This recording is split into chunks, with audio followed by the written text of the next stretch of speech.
Hello everyone, welcome to my channel B K Munna Lal.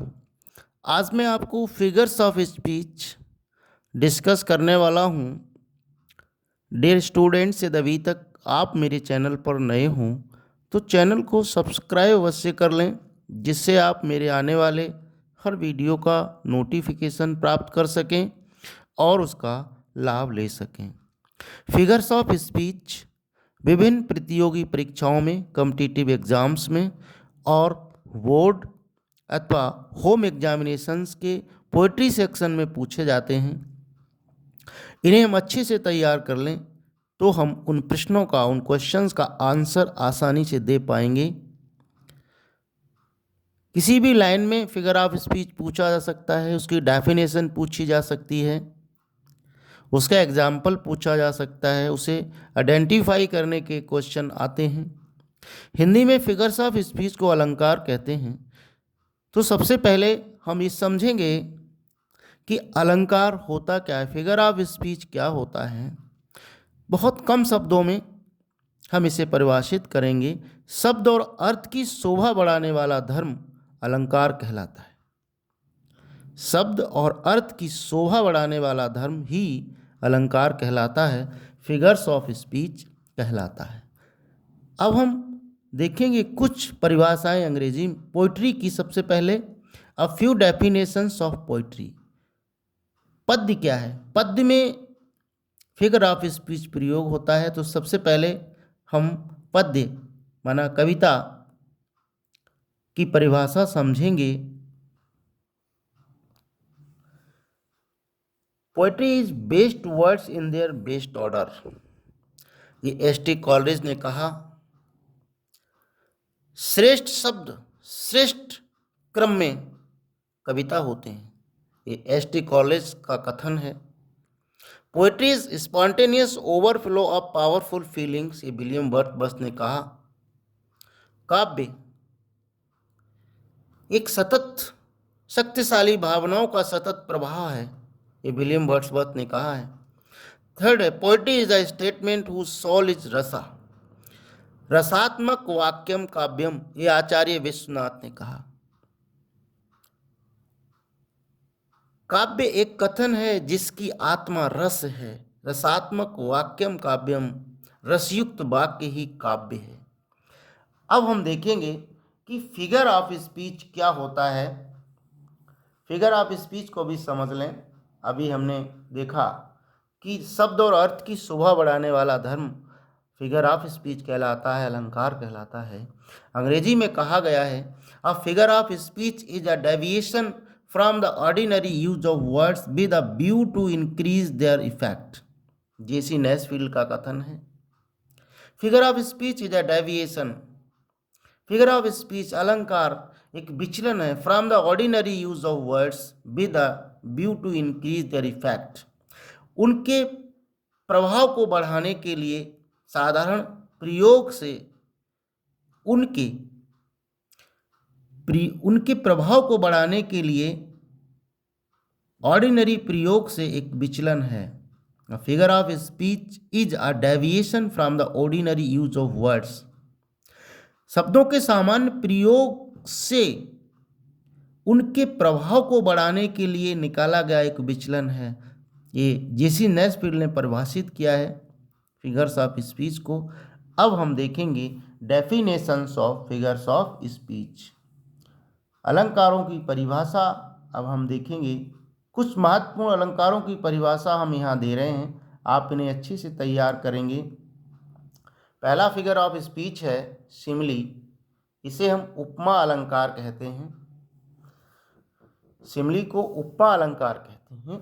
In a simile a comparison is made between two object of different kinds which have however at least one point in common. It is introduced by such words as like so. उपमा अलंकार में दो भिन्न वस्तुओं की तुलना की जाती है जिनमें कम से कम एक समानता होती है, और ये समानता सच, लाइक, सो आदि शब्दों से व्यक्त की जाती है। उपमा अलंकार में दो भिन्न प्रकार की वस्तुओं की तुलना की जाती है दो भिन्न प्रकार के ऑब्जेक्ट्स की तुलना की जाती है जिनमें कम से कम एक समानता होती है और इस समानता को एज लाइक सो इन शब्दों से व्यक्त किया जाता है। उदाहरण देखेंगे कुछ। O my love is like a red red rose, she hangs like a star in the dew of song, I wandered as lonely as cloud. She is as firm as a rock. It dropped as the gentle rain from heaven. She shall be sportive as fawn. ये विभिन्न examples हैं figures of speech Simli के। हिंदी में समझना चाहें तो हम इस तरह से समझ सकते हैं। कहता O my love is like a red red rose, ये मेरे प्यार, ये मेरे प्रिय गुलाब की तरह लाल लाल, माने गुलाब से तुलना की गई है। सी हैंग्स लाइक ए स्टार, वह एक सितारे की तरह लटकी है। इन द ड्यू ऑफ सॉन्ग, गीत रोपी ओस की बूंद में वह सितारे की तरह लटकी है। लाइक का यूज हुआ है। I wandered as only lonely as cloud, बादल की तरह अकेला मैं भ्रमण करता हूँ। इसमें एज का प्रयोग हुआ है, बादल से तुलना की गई है।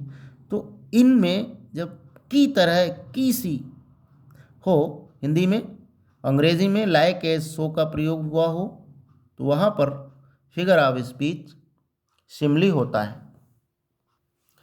अब हम मेटाफर की डेफिनेशन देखेंगे। मेटाफर को हिंदी में रूपक अलंकार कहते हैं। In a metaphor a comparison is made between two different things what the words of comparison as so like are not used.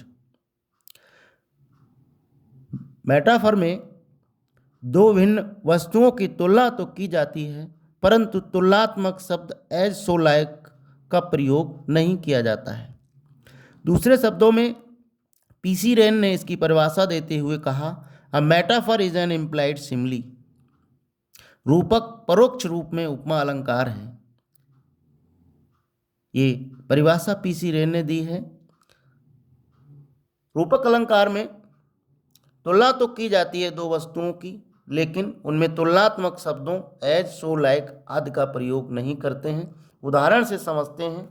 Life is a dream, जीवन एक स्वप्न है। अब जीवन की तुलना स्वप्न से की गई है लेकिन तुलनात्मक शब्दों का प्रयोग नहीं किया गया है। The camel is the ship of dessert, ऊँट रेगिस्तान का जहाज है। ऊँट की तुलना जहाज से की गई है लेकिन तुलनात्मक शब्द सो लाइक एज नहीं आए हैं। इसी तरह से all the world is a stage, पूरी दुनिया एक स्टेज है। I see a lily on thy brow, life is but a walking shadow. ये विभिन्न एग्जाम्पल्स हैं मेटाफर के जिनमें तुलना तो है लेकिन तुलनात्मक शब्दों का प्रयोग नहीं किया गया है। थर्ड फिगर ऑफ स्पीच को हम देखेंगे पर्सोनिफिकेशन, मानवीकरण अलंकार। तीसरा अलंकार है पर्सोनिफिकेशन, मानवीकरण अलंकार। Personification is a figure of speech in which lifeless objects and abstract ideas are thought as person having life। मानवीकरण अलंकार में निर्जीव वस्तुओं और अमूर्त विचारों को एक व्यक्ति की तरह जीवनदायी समझा जाता है, जैसे कि वो एक व्यक्ति हो जिसमें जीवन हो। मानवीकरण अलंकार में निर्जीव वस्तुओं, अमूर्त विचारों को एक सजीव प्राणी के रूप में माना जाता है। एग्जाम्पल से हम समझेंगे। Authority forgets a dying king, सिद्धांत मरते हुए राजा को भूल जाते हैं। अब सिद्धांत एक विचार है, इन्हें सजीव माना गया है। Opportunity knocks at the door but once, अवसर एक बार दरवाज़ा खटखटाता है। Death lays his icy hands on kings, मृत्यु बर्फीले हाथ राजाओं पर भी रखती है। इसमें मृत्यु को मानवीकरण किया गया है। Let not ambition mock their useful toil, or but patience to prevent that murmur soon replies। ये विभिन्न एग्जाम्पल्स हैं मानवीकरण के। सरल शब्दों में अमूर्त विचार और निर्जीव वस्तु को मानव मान लिया जाए, वहीं पर पर्सोनिफिकेशन होता है, वहीं पर मानवीकरण अलंकार होता है। फोर्थ फिगर ऑफ स्पीच है अपोस्ट्रॉफी, संबोधन अलंकार। Apostrophe is a figure of speech in which there is a direct address to the dead or to absent. Apostrophe संबोधन अलंकार वह अलंकार है जिसमें किसी मृत अथवा अनुपस्थित को सीधे एड्रेस किया जाता है, संबोधित किया जाता है। संबोधन अलंकार वह अलंकार होता है जहां एक मृत अथवा अनुपस्थित व्यक्ति को सीधे संबोधित किया जाता है। Apostrophe is a figure of speech in which there is a direct address to the dead or to the absent. मृत अथवा अनुपस्थित को सीधे संबोधन जहां हो वहां पर अपोस्ट्रोफी अर्थात संबोधन अलंकार होता है। एग्जाम्पल्स हैं O world, O life, O time, हे संसार, हे जीवन, ओ समय, O death, where is thy sting, Exalt, O source, and ring, O wells, O Julius Caesar, thou art mighty yet. Life, I know not what thou art. इसमें संसार को संबोधित किया गया है। ओ लाइफ, जीवन को संबोधित किया गया है। ओ टाइम, समय को संबोधित किया गया है। ये प्रत्यक्ष रूप में हमें नहीं दिखते परंतु हैं, इसलिए संबोधन अलंकार है। वो जूलियस सीजर, जब जूलियस सीजर की मृत्यु कर दी गई थी, उसे मार दिया गया था। ये जूलियस सीजर एक प्ले है विलियम शेक्सपियर का, तो उसमें कहा गया है ओ जूलियस सीजर, ये Julius Caesar, thou art mighty, है तुम अभी शक्तिशाली हो। ये मृत व्यक्ति को संबोधन है। तो जहाँ मृत व्यक्ति को और अनुपस्थित को संबोधन हो वहाँ पर अपोस्ट्रोफी फिगर ऑफ स्पीच होता है। Fifth figure of speech hyperbole, Hindi में अतिशयोक्ति अलंकार। In a hyperbole, a statement is made emphatic by overstatement. अतिशयोक्ति अलंकार में एक कथन को बढ़ा चढ़ाकर प्रस्तुत किया जाता है, उसे बढ़ा चढ़ाकर प्रस्तुत किया जाता है, ओवर स्टेटमेंट किया जाता है। जब एक सामान्य कथन को बहुत ही बढ़ा चढ़ाकर प्रस्तुत किया जाए वहाँ पर अतिशयोक्ति अलंकार होता है। एग्जाम्पल है Belinda smiled and all the world was gay, Belinda मुस्कुराई और पूरी दुनिया खुश हो गई। इस बात को बहुत बड़ा चढ़ाकर कहा गया है। ये संभव नहीं है कि एक व्यक्ति के मुस्कुराने से पूरा संसार खुश हो जाएगा। सी वेप्ट ओशन ऑफ टीयर्स, उसने सागर भर दिए आंसुओं से। All the perfume of Arabia will not Sutton his little hand, उसके छोटे हाथ को अरब की पूरी परफ्यूम खुशबू युक्त नहीं बना सकी। ये अतिशयोक्ति है, बढ़ा चढ़ाकर प्रस्तुत किए गए हैं कथन। Rivers of blood flowed in the battle, the waves rose mountain high, ये सभी हाइपरबोल के एग्जाम्पल्स हैं, अतिशयोक्ति अलंकार के उदाहरण हैं। 6 है ऑक्सीमोर्न, विरोधाभासी अलंकार। In oxymoron two opposite ideas are put together, oxymoron में दो विरोधी विचारों को एक साथ प्रस्तुत किया जाता है। जहाँ पर दो विरोधी विचारों को एक साथ प्रस्तुत किया जाए, दर्शाया जाए, वहाँ पर विरोधाभासी अलंकार होता है, ऑक्सीमोरन होता है। एग्जाम्पल है life is a bitter sweet, जीवन एक कड़वी मधुरता है। इसमें कड़वा भी और मधुर भी, ये अपोजिट आइडिया इसमें रखे गए हैं, यहाँ ऑक्सीमोरन है।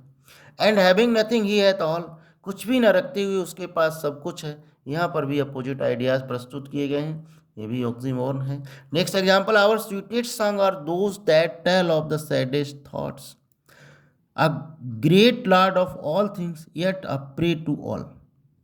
एग्जाम्पल्स हैं ऑक्सीमोरन के। नेक्स्ट है ओनोमेटोपोइया, ओनोमेटोपोइया ध्वनि अनुकरणात्मक अलंकार है। Onomatopoeia is that figure of speech in which the sound of the word suggest the sense. ध्वनि अनुकरणात्मक अलंकार वह अलंकार होता है जिसमें शब्द ही सेंस को सजेस्ट करते हैं, सुझाते हैं, अर्थ को प्रकट करते हैं। जहाँ पर शब्द किसी ध्वनि को सुझाव देते हैं, ध्वनि को बताते हैं, वहाँ पर ध्वनि अनुकरणात्मक अलंकार होता है, ओनोमेटोपोइया होता है। एग्जाम्पल है द बीज आर बजिंग, मधुमक्खियाँ भिन भिना रही हैं।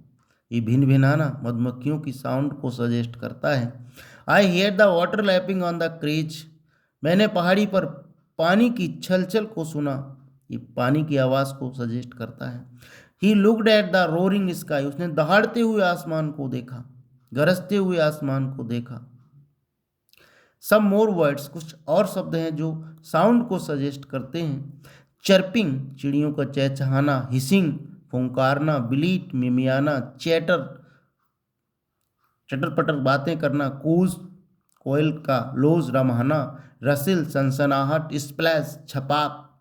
ड्रिजल, रिमझिम। क्लैपिंग, ताली बजाना। जिंगलिंग, झंझनाहट। म्यो करना, बिल्ली। और ट्वीट करना, ईटीसी। ये विभिन्न शब्द हैं जो साउंड को सजेस्ट करते हैं।